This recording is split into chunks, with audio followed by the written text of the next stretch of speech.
asked me to deliver the Georgia Heritage Lecture in 2005, and guess who the topic was? Mother Mathilda Beasley. So that's how I came to know about her. Mathilda Taylor was born on November 14, 1832, in New Orleans, to Carolyn, a slave owned by James C. Taylor. Some people think that perhaps the man who owned her mother, Carolyn, was also Mathilda's dad, and rather than pay a lawyer of the time to technically free his daughter, he just handed her some money and said, go to Savannah, and when you get there, claim you're free, and you will be. It was speculated that her father was Native American, and Mathilda inherited her extreme height and commanding figure from him.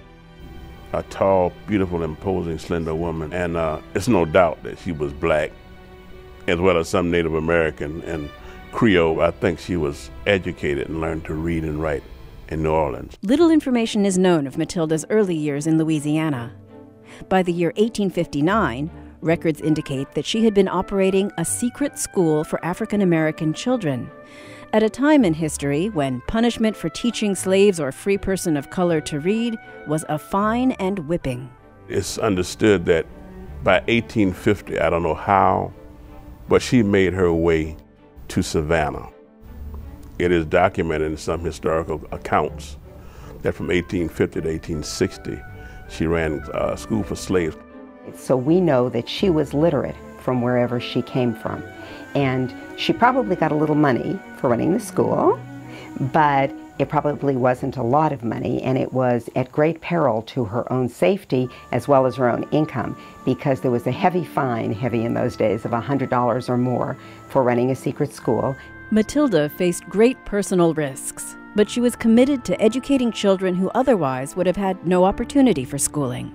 The way that we know about her running a secret school, because obviously there were not a lot of papers kept about who ran a secret school because she had to keep a secret, is that one of her students grew up and wrote a memoir about her life. During the 1860s, Mathilda worked at a Bryan Street restaurant in Savannah that was owned by Abraham Beasley. Abraham was a prosperous widower who owned land, a produce market, a saloon, and a boarding house, as well as the restaurant. I think also in some of the records it reflected that her husband was a slaveholder. Abraham and Mathilda married in 1869, and when he died in 1877, he left Mathilda a childless widow. When Abraham Beasley died, and she inherited everything, she eventually became very immersed in her Catholic faith. And as we all know, she went to York, England by 1885 and studied with the Franciscan branch called the Poor Clares, and was back here by 1887 or so and founded the St. Francis Orphanage.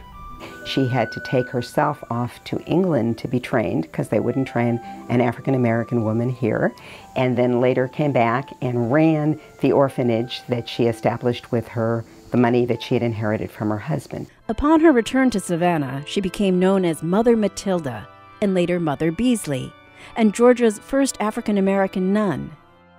Mother Mathilda donated her husband's estate to the Sacred Heart Catholic Church of Savannah to establish St. Francis Home for Colored Orphans. She was writing to, Catholic officials, begging for money and explaining the work of the school and appealing to people as the school needed more money. And the kids at the school earned some of their own money by doing laundry and learning sewing. So it was a very do-it-yourself kind of thing. It was not like a handout at all. Originally located near the Sacred Heart Church, the orphanage started taking girls in 1887 and was moved in the late 1890s to East Broad Street. Mother Mathilda Beasley, literally begging and raising funds and going places and getting free food for the children in the St. Francis home. There were some problems.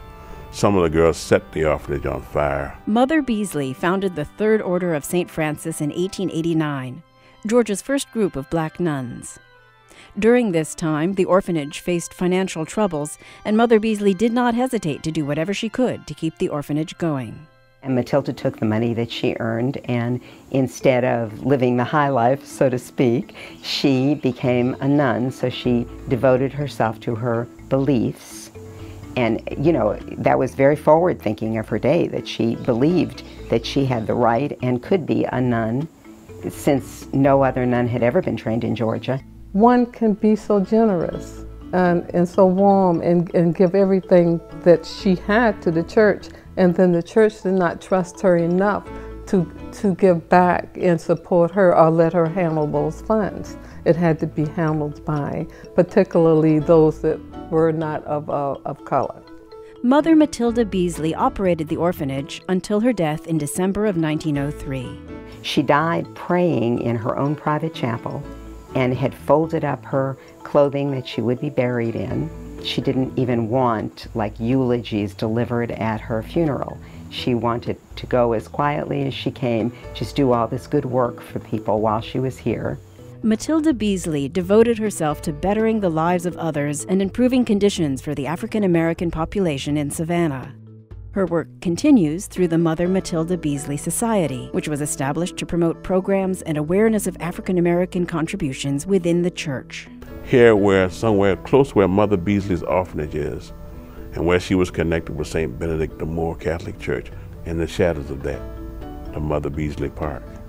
And the park is kind of cool because it's not one of Savannah's famous pocket parks, you know, the ones that all the tourists go to. It's a quiet, more like a neighborhood park. So it's so much like Mathilda Beasley. It's quiet. It's just like she was. So I just love the fact that the park kind of echoes the woman. So her legacy is certainly alive and well in 2012. And white people, black people, green people, they all know about Mother Mathilda Beasley.